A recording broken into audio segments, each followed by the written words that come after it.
ladies লাইনটো যে দীঘল আৰু চাইছে জেণ্টছ লাইনটো অকণমান যদি ছুটি যিহেতু মানে এটা নাম্বাৰ দিয়া আছে এটা নাম্বাৰ মতে মাতিছে গতিকে এতিয়া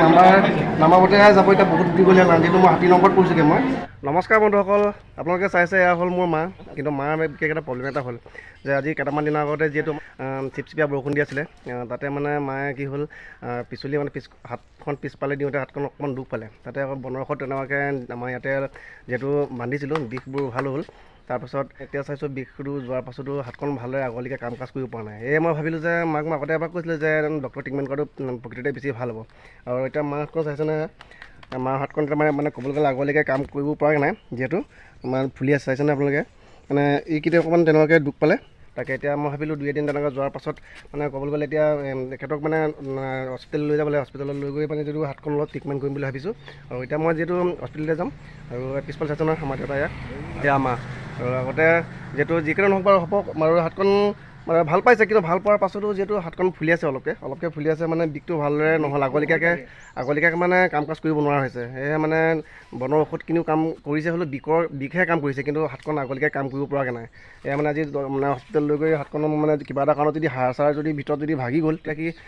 এক্সাৰচাইজ কৰি ধুনীয়াকৈ ডক্টৰে ট্ৰিটমেণ্ট কৰিব আজি লৈ যাম মাক আৰু এতিয়া হস্পিটেললৈকে যাওঁ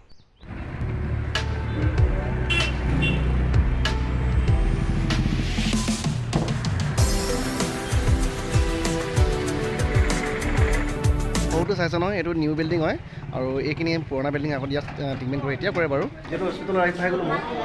বহুত দীঘলীয়া লাইন পৰা মানে টিকেটৰ লাইনবোৰ চাইছোঁ বহুত দীঘলীয়া লাইন মাক যিহেতু মই একেবাৰে এশটা লাইনত উঠাইছোঁগৈ মাক লাইনত বহাই দিছোঁ যিহেতু মানে মানুহ আহি থাকিব আৰু যিহেতু লাইন দীঘল হৈ থাকিব এই ভাবিলোঁ কি লাইন বহাই দিছোঁ আৰু এইফালে জেণ্টছৰ লাইন দিছোঁ বহুত দীঘলীয়া লাইন যায় আৰু এইফালে লেডিছৰ চাইছে আপোনালোকে বহুত দীঘলীয়া আৰু টিকেটখনত চাবলৈ বহুতখিনি মানুহ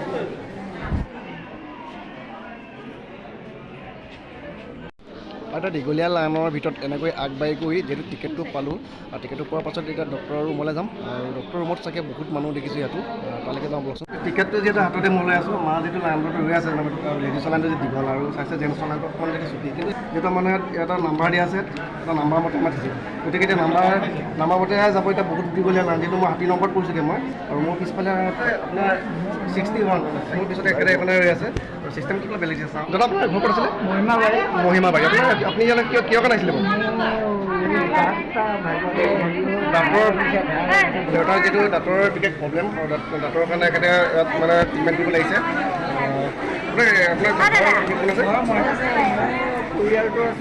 আৰু ভাল লাগিলে মই দাদাৰ লগত যিহেতু কথা পাতিলোঁ আৰু এতিয়া মই যিহেতু মাক এনেকৈ সোমাই দিলোঁ আৰু চাহ বাৰতে যিহেতু ট্ৰিটমেণ্ট কৰি আছে আৰু দৰৱ পাতি বহুতখিনি লিখি দিছে লগতে এক্সৰে লিখি দিছে আৰু প্ৰকৃততে ক'বলৈ গ'লে কি ভিতৰৰ বস্তুটো এক্সৰে কৰিলে ধৰা পৰিব সেইটো এক্সৰে ৰুমলৈ যাব এক্সৰে ৰুমলৈ যিহেতু মই আহি পাই গ'ল এতিয়া আৰু চাইছে আপোনালোকে এয়া আৰু ভিতৰত যিহেতু এক্সৰে কৰি আছে কিছু একাংকক আৰু ইয়াৰ পাছতে মই সোমাই যাম তেনেকুৱাকৈ সোমাই যিহেতু এক্সৰে কৰি ইয়াৰ ৰিপৰ্টটো একেবাৰে দি দিলে ৰিপৰ্টটো আৰু ৰিপৰ্টটো মই দিয়াৰ পাছত যিহেতু ডক্টৰক মই দেখুৱালোগৈ যে ডক্টৰে কৈছে বৰ বিশেষ একো প্ৰব্লেম নাই যিহেতু নৰ্মেল আছে যিটো ঔষধবোৰ লিখি দিয়া আছে সেইখিনি নিয়মমতে